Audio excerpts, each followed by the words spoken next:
आपने सुना होगा बैंक लोन देने से पहले ग्राहक का क्रेडिट हिस्ट्री यानी सिबिल चेक करता है और ग्राहक को लोन मिलेगा या नहीं मिलेगा ये सब उसके क्रेडिट स्कोर यानी सिबिल स्कोर पर डिपेंड करता है। बैंक तो कुछ हजार रुपयों का लोन भी ग्राहक की पूरी जांच पड़ताल किए बिना नहीं देता, पर एक मकान मालिक अपनी करोड़ों की प्रॉपर्टी एक किराएदार को केवल एक आईडी प्रूफ पर दे देता है। ऐसे में रेंटल इंडस्ट्री में क्या है? एक लैंडलॉर्ड टेनेंट के बारे में कैसे जाने, एक टेनेंट अपने डिपॉजिट्स को कैसे सेफ रखें और एक ब्रोकर अपना ट्रस्ट कैसे बनाए, इसी गैप को भरने के लिए गुड टेनेंट ऐप है इंडिया का पहला कंप्लीट रेंटल इकोसिस्टम। क्योंकि रेंटल मार्केट में सबसे बड़ा प्रॉब्लम है ट्रस्ट और ट्रांसपेरेंसी की कमी। लैंडलॉर्ड परेशान रहते हैं टेनेंट के डिफॉल्ट से, टेनेंट परेशान है अनफेयर डिपॉजिट कट से, ब्रोकर को क्रेडिबिलिटी दिखाने का मौका ही नहीं मिलता और रेंटल इंडस्ट्री को एक स्ट्रॉन्ग वेरीफाइड इकोसिस्टम की सख्त ज़रूरत है।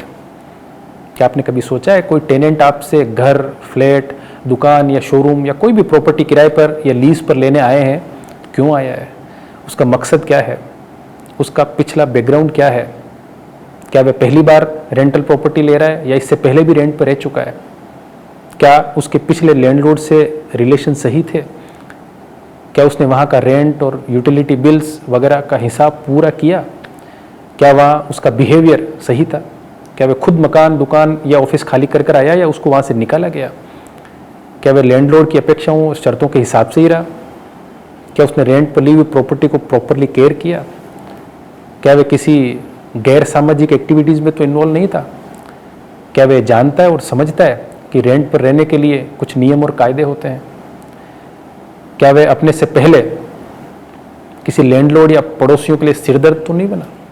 बहुत सारी चीज़ें हैं जिनको एक लैंडलॉर्ड को जानना बेहद ज़रूरी होता है, पर ये सब चीज़ें लैंडलॉर्ड को बताए कौन?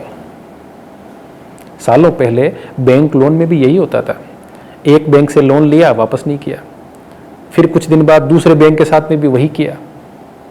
लेकिन जब से क्रेडिट बिहेवियर यानी ये रिकॉर्ड होने लगा, जब से सिबिल जैसा सिस्टम आया, इन सब पर लगाम लग गई। आज कोई भी लोन लेने वाला अपनी मंथली ईएमआई को मिस नहीं करना चाहता।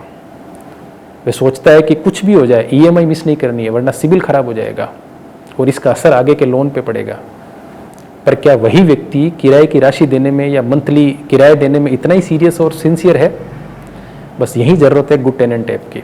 जैसे ही आप अपने टेनेंट के रेंटिंग बिहेवियर को गुड टेनेंट ऐप पर रिकॉर्ड करना शुरू करेंगे, इस समस्या का हल बस वहीं हो जाएगा। रेंट टाइम पर और पाबंदी से आने लगेगा, प्रॉपर्टी की देखभाल बेहतर होने लगेगी और टेनेंट आदर्श, जिम्मेदार और एक सीरियस टेनेंट बनेगा, ठीक आपकी एक्सपेक्टेशन के अनुरूप। गुड टेनेंट ऐप का मिशन बिल्कुल क्लियर और सिंपल है, ट्रस्ट को डिजिटल बनाना और रेंटिंग को फेयर बनाना।